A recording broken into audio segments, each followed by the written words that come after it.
Nako, ito na. Nagalit na po si Pangulong Bongbong Marcos at sinabing he is lying. Ang tinutukoy po ay walang iba kung hindi si dating Pangulong Digong Duterte. Matapos nitong i-expose na sinasabing merong blank item daw, blanco na item sa 2025 budget sa kasalukuyan. At halata nyo, pati ho dun sa panalitan ng Pangulong Marcos ay nagagalit na. Dahil dapat daw alam ni Duterte yung kanya sinasabi. Dahil siya ay dating Pangulo. Pakinggan po ninyo yung tanong at sagot sa media. Sir, regarding sa allegation mo ni former President Duterte regarding sa blank item. He's lying. He's a president. He knows that you cannot pass a GAA without with a blank. He's lying. He's lying because he knows perfectly well that that doesn't ever happen. Sa kasaysayan ng buong Pilipinas, hindi pinapayagan na magkaroon ng item ang GAA nang hindi nakalagay kung ano yung project at saka ano yung gastos, ano yung pondo. So, it's a lie. I was watching the news earlier today and people were saying it's 4,000 pages. Paano namin ibubusisiin yan? Ang ganito para titignan namin isa-isa. Hindi na lang. Meron namang kopya that's available on the website of DBM. Tignan ninyo, huwag na ninyong busisiin isa-isa. Hanapin nyo yung sinasabi nila na blank check. Tignan ninyo kung meron kahit isa. Para mapatunayan na tama ang sinasabi ko, kasinungalingan yan. Ayan o, tindi. Ayan ngayon lang po nagsalita yan. He is lying. Kasinungalingan daw po. Nagsisinungaling si Duterte. Matapos nga po niya kanyang i-expose. So, ang dapat sisihin dito ni Duterte, palagay ko ako, tulad ng sinabi ko dun sa live natin, ang nagsubo kay Duterte nito ay si Congressman Ungab ng 3rd District ng Davao. Kasi siya yung una nagpakita niyan dokumentong yan. Na nakita niya na mayroong blank item daw. Blanco na item. So wala naman pala. Diba? Kaninang umaga, yan din na sinasabi ng Secretary Bersamin na malisyoso, mapanira, fake news si Duterte. Ito ngayon, ang Pangulo mismo ngayon, President Ferdinand R. Marcos Jr. He is lying, ang sinasabi niya. Walang iba kung hindi si Duterte yung tinutukoy niya. Dapat daw alam ni Duterte yan sa dating Pangulo. Alam niya na hindi pwedeng pirmahan at hindi pwedeng maging isang batas kung merong blank item sa budget. So, pagsisinungaling daw po yan. So, ayan.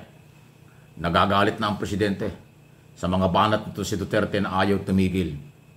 Alam nyo, sa totoo lang talaga napakababa na ng level ng mga statement ni Duterte. Hindi man lang niya inisip na siya ay dating Pangulo, na hindi pwedeng mangyari yung ganyan. Pero pinanintigapan niya. At hinamon pa niya ang mga congressman at senador na huwag daw payagan ito. So yung blankong dokumentong pinapakita ni Duterte galing kay Congressman Ungab, na kanyang kaalyado na taga Davao, na sinasabi galing daw ho sa Bicameral Conference Committee report. Draft lang yan, hindi yan ang final. Ang final ay yung pinirmahan ng Pangulo at walang blank item. So ayan. Anong mukhang ihaharap ngayon ni Duterte? Abogado, dating Pangulo. Gumawa ng intriga ay wala namang matibay palang ebidensya. Kaya ang sabi ng Pangulo, tingnan ninyo mabuti ang kabuuan ng batas. Punta niyo ang website ng Department of Budget and Management, wala kayong makikita kahit isa na mayroong blanco dyan, sabi ng Pangulo. Yan po ay sagot ng Pangulo sa ambush interview sa kanya ng media dun sa Taguig. Kung saan nandun siya sa Taguig dahil mayroong event dun na ginawa ang Pangulo. So ayan, lumalala na yung kasinungalingan nitong mga Duterte at ni Duterte mismo. Pati budget gustong gawin nilang illegal. Pati yung batas, gusto nilang ideklarang illegal. Kahit batas yan, kahit yan i-budget na napakahalaga sa ating gobyerno, taon-taon, lalo na ngayong taong ito. So ano pong inyong masasabi rito?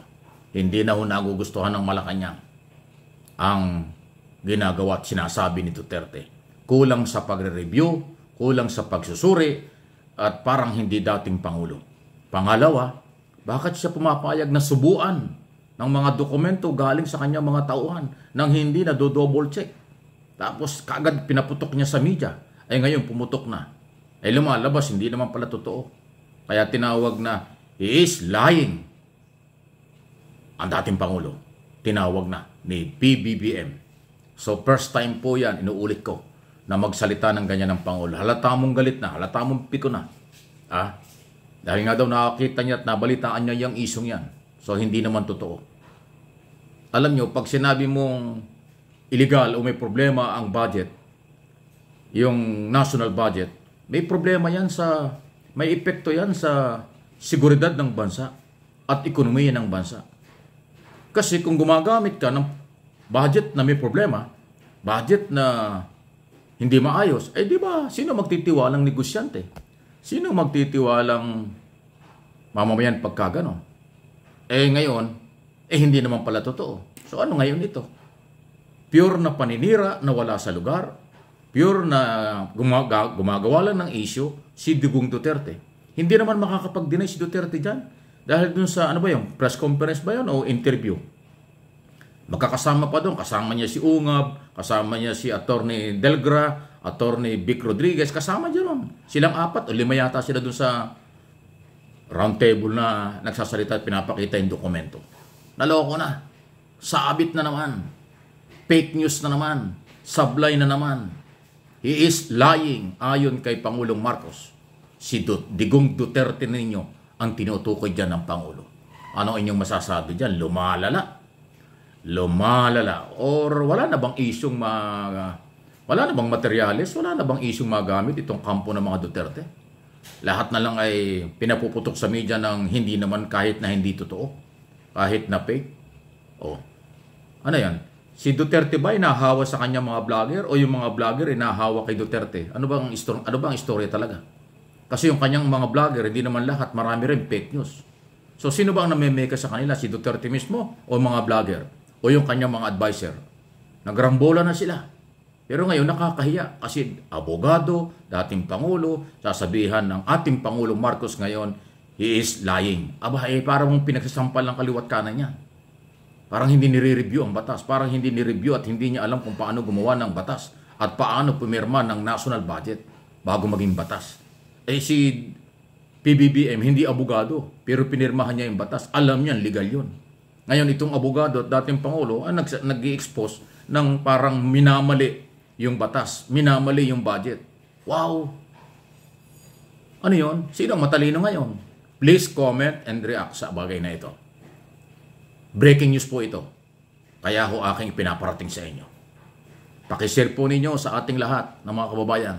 Pakilike po ninyo para kumalat ang ganitong klase mga video na magpapatunay na may kahalong galit na ang Pangulo sa kanyang sagot sa pamimeke, sa fake news ni Digong Duterte.